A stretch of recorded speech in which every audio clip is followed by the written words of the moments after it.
So Loot Studios just launched a new subservice for sci-fi focused models. I printed and painted a bunch of characters and wanted to build a cool bit of terrain to go with them. Something more Mos Eisley in style than say like Event Horizon. I kind of see these characters more for RPGs than wargaming, so I wanted to make a kind of character building, a real focal point. I've never before done the common trend of making something out of packing material foam, but as luck would have it, a few days before this project, I bought a new fan on Amazon for the bedroom, and the foam it was packed in had some serious Tatooine vibes to it. It had a great form and shape that was just asking to be turned into some sort of space tavern or bounty hunter lair.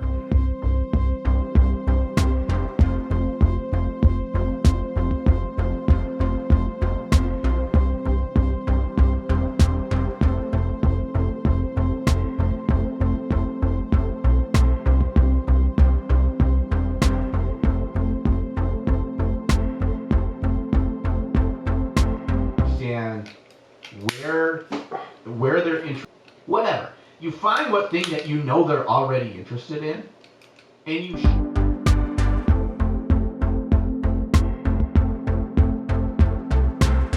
The loot bundle came with a bunch of cool terrain pieces and like freestanding doors and stuff like that. There was this big gate and it was a 2-part print, and I decided that I didn't need a gate or pieces like this, but I really liked some of the kind of sci-fi venty weird mechanical details on the one side of it. So I just cut off the top part of the gate and ended up using those 2 bits, just as is. There was also a really nice door. This is meant to stand on tiles, in a game, but hey, I could just squish it onto this piece of foam and make a nice looking entrance door.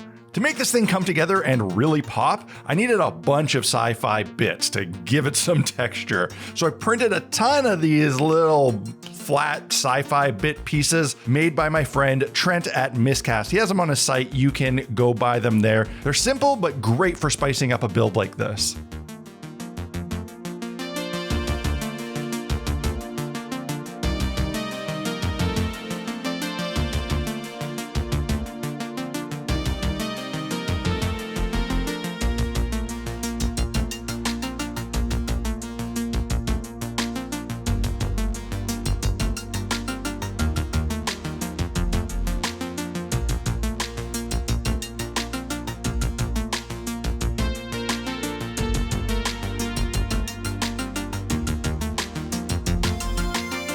Those little flat bits did a lot of work to really make this thing start coming together, but I needed some more dimensional, accessories on it. So I just raided some random bits for other, chunkier, different, cool, futuristic sci-fi bits, some ladders, stuff like that to really spice this thing up.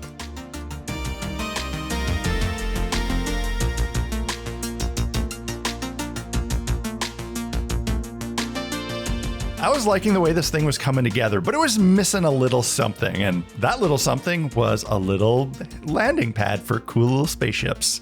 I grabbed a circle of plywood, glued it to some EVA foam, and wham bam, I had a perfect little kind of pavement looking landing pad that I would put aside to add after paint.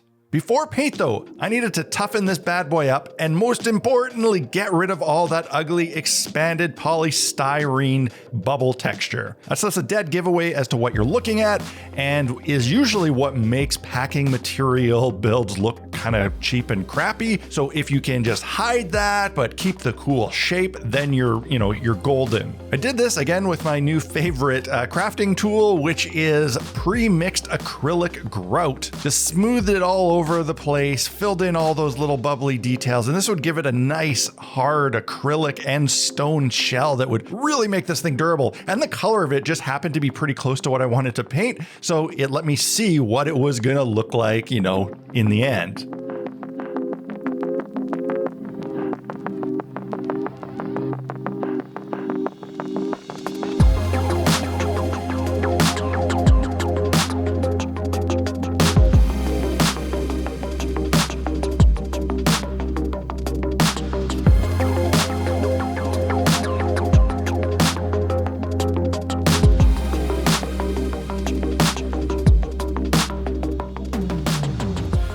Grout did a pretty bang up job of actually really toughening up this styrofoam, but I didn't do a very good job of applying it around all the 3D printed bits. I really should have taken more time to clean them as I went. I just didn't expect the grout to bond this well to this plastic, but it really did. I couldn't get it off. It was fine. I mean, it just blends the whole thing together, makes it look more grimy and whatever, but in the future I would probably be more careful. Since I needed to apply a base coat of paint anyway on this thing, and the easiest way would probably be with a brush, I decided to mix in some really strong carpenter's glue to my beige craft paint. This would add even more strength to the foam, but more importantly, some much needed flexibility to some of the more vulnerable parts.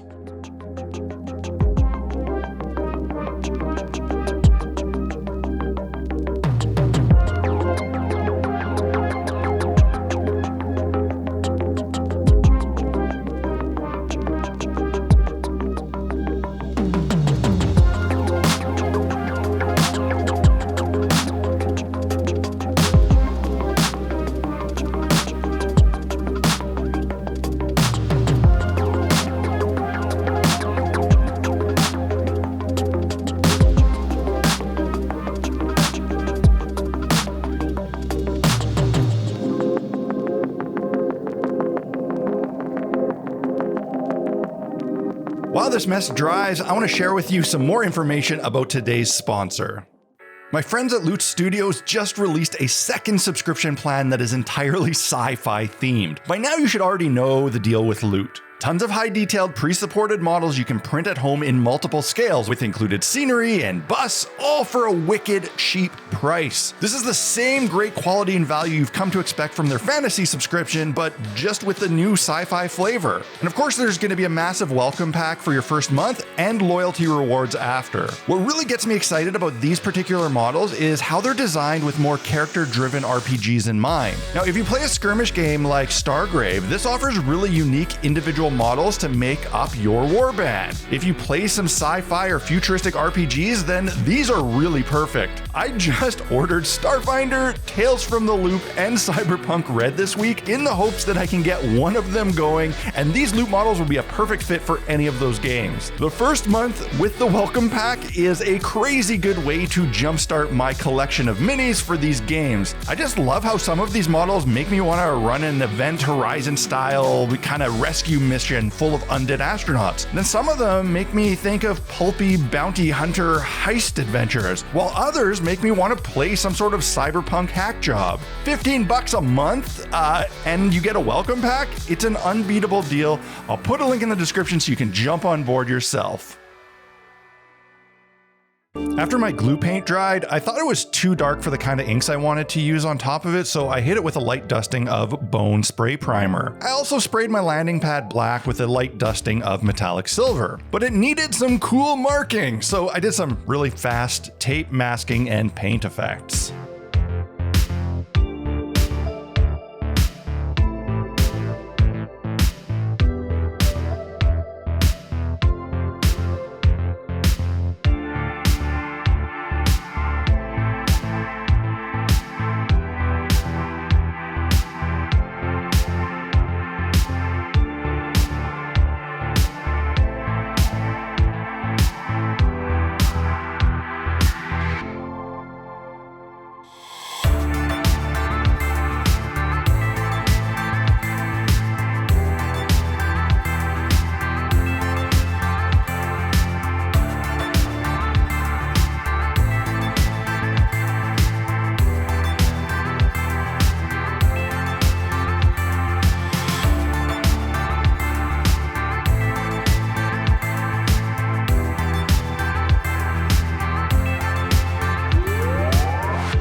Needing some extra material contrast, I applied some more of that EVA craft foam to create a kind of tarmac landing strip, as well as some flooring in the control area. And just a little bit more inking to kind of tie everything together, followed by an oil wash.